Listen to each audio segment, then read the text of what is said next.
Today I'm going to give you a little update about what's been going on with the kids at school, how Annika was bullied. Unfortunately, Willem had a presentation all in Spanish, and GJ and I have both started teaching English at the school. So stay tuned. Bendiciones para todos ustedes and blessings to you all. Welcome to my channel if you're new here, and welcome back if we're already old friends. So as I said in the introduction, Annika got bullied at school. Here is her talking about what happened. This happened 2 weeks ago. I didn't post it then because I wanted to make sure that things were really resolved. Here's her telling us about the incident at school. Okay, I want to talk about what happened 2 weeks ago at school. You came home from school very upset, and Lawrence was telling us that you were being bullied. Can you explain to me what happened exactly? This girl was pulling my hair in class, and I told her to stop, and then she slapped me. So she was sitting right behind you, and she was pulling on your hair? Yes. And what about the other children? Did the other children see this happening? Yes. And you told me there was an older student that was helping the teacher there. So when did he get involved? When he saw that I got slapped or that the other children were looking at her. So when she was pulling your hair, you had told her to stop, but nobody heard you say that? No, everyone around me heard me say that. But she did it twice, you said? Yep. So she pulled on your hair and you told her to stop, and then she pulled on your hair again and you told her to stop. And then did you turn around and look at her and that's when she slapped you? Yes. And then you put your head on your desk and you said the older student came by then. And did he talk to her? Yes. So just so everyone knows, when Annika came home and I heard this happened, I texted the principal right away, and Annika knew exactly who the girl was because she had her as a contact on WhatsApp. And then what happened the next day at school after I talked to the principal? She started acting nice again. You said that he talked to her, pulled her out of the class and talked to her outside, and then she started acting nice again. Yeah, this school has zero tolerance for bullies, so I'm pretty sure that this is the last incident of this. I don't know what happens if she does it again. She might get kicked out of school. I'm glad that he talked to her, and I'm glad that she's been nice to you ever since now. It's been a week and a half. Yes. Okay. Did she apologize? Yes. Okay. After she saw that I cried. Oh, I don't know how she wouldn't think you were going to cry if she slapped you in the face. Now, the thing is about this is a grade 4 class, but you were one of the youngest kids in this class at 9 years old. How old was she? About 13 or 14. Wow. Okay. Yeah, that's a huge age difference to have in one class. I understand they want to hold people back if they fail, but there's class dynamics when you have a big age difference between kids in class. So I guess the one good thing, it was a girl doing it, and hopefully she has a lot more care and compassion. Sometimes when boys are bullies, they seem to, well, sometimes when boys bully, they actually like you. So I don't know, it's a bit confusing with boys, but I remember being bullied by boys when I grew up.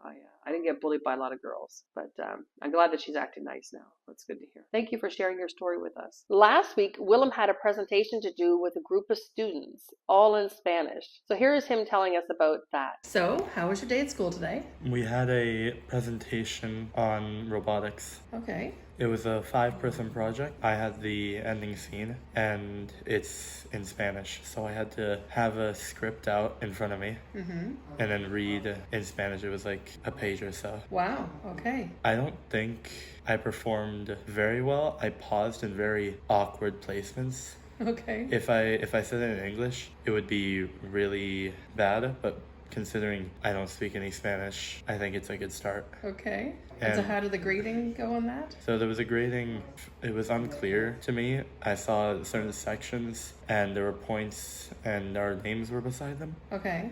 So there was one section where we all got a certain amount of points, they were all the same. And then there were 2 sections where the numbers were different. So it was a max of 15. Okay. And the organizer and leader got 15 points. Okay. And the rest of us got 10. Okay. And then there was another section probably based on presentation and performance and speaking. And the 2 of the 3 girls in the group got 20. And I tied with the girl in the group, which is 15, and the other boy in the group got 10. Okay.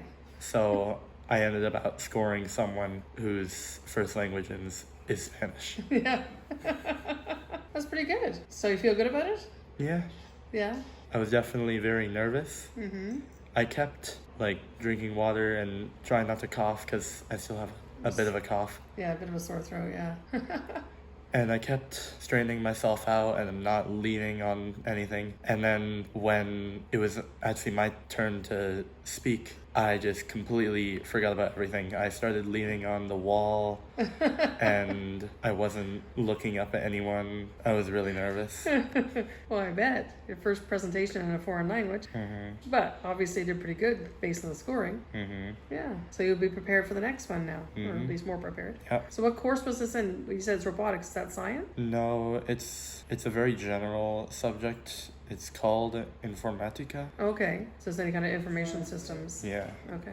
Thank you. And this week, my husband decided he wanted to teach English as well. So I know there's a little bit more advertising done about the English program because our bus driver actually talked about if kids needed a ride on Saturday. Now, last week, only the parents brought the kids. So now that the bus drivers are involved, I figured there's going to be more people here. So what we did is everyone who was in the class last week stayed in my class, and anyone who was brand new went to his class. And I actually went on, using ChatGPT, made myself our own little English program, and I started out by doing, basically, it's 4 weeks of a lesson plan. So I have the ESL for beginners week 1. And so I gave that to my husband to do with the kids that he was getting for the first time. And then I went on to week 2. And he had 14 kids in his class and I had 26 in mine. So quite a few kids. And I don't know if there'll be more or less next week, but we're going to keep up this format. Obviously, we have different teaching styles. My class was a bit more rowdy, so I'm going to have to do some more disciplining, I think, in the act of if you can't be quiet, you're going to have to just leave the class. Because actually, a couple of the kids approached me during the break and said,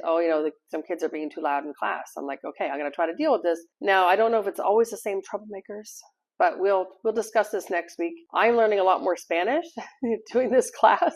Hopefully they're learning as much English as I'm learning in Spanish because I'm having to learn how to give them directions in Spanish. So I have to translate it and then I have to say it. And usually I got to repeat it more than one time. Sometimes I actually wrote the directions in English on the board and then I did the translation on my phone.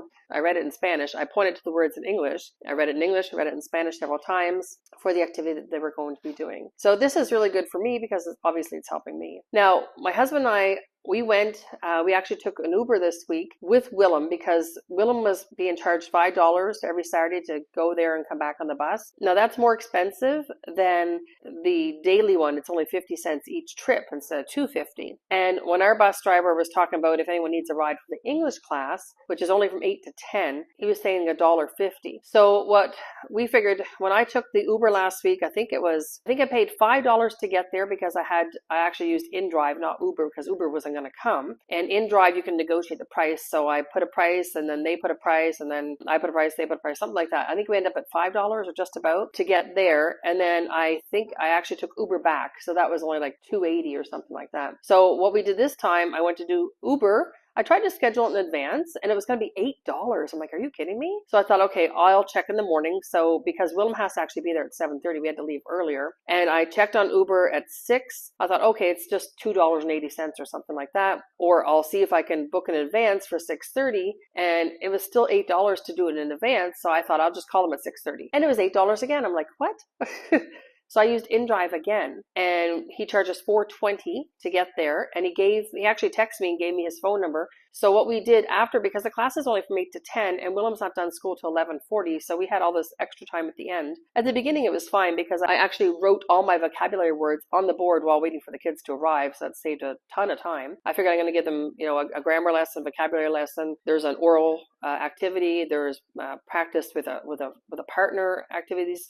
Kind of the format I'm going with. So after we were done at 10, my husband and I, we actually did cross that highway. We walked across that highway. That was harrowing, we'll say, because luckily the traffic was not moving very fast because it was a bit of a rush hour time, but there was so much traffic. So we're fortunate. One guy stopped and then the other guy stopped, which is great because there's two lanes going each direction. Then we got to the middle and then we had to wait until somebody stopped and then another guy stopped coming. Oh, it was harrowing, I gotta say. We did get across the highway. I cannot wait till there's a pedestrian bridge there though, because that'll make it so much safer. We walked down to the El Encuentro Opico Mall, I think it's called, and we went and had I got an iced coffee there. My husband had ice cream. And last week, Willem said he wasn't done till 12:30. But when I confirmed with him this time, he said, no, it's 11:40. But last week, the bus didn't come till 12:30. So I said, okay, well, we'll call that same guy that drove us there and see if he'll pick us up at the mall, then swing by, pick Willem up at school, and then come home. So that ended up, I said, would you do this for $5? So for basically $10, all of us got a ride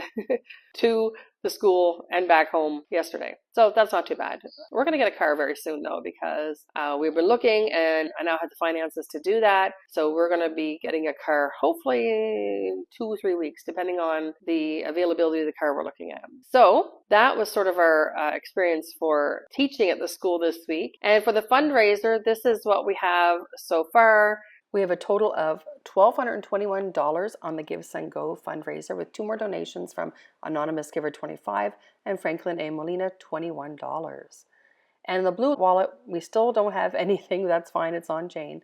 Lightning, we have the same amount. It's $58.88 altogether. And on our Super Chat, we received $10 from Menina Nina Selena for a total of $143.96. Totals $1,423.84. Thank you all so much for giving to this great cause. Don't forget to hit the like button.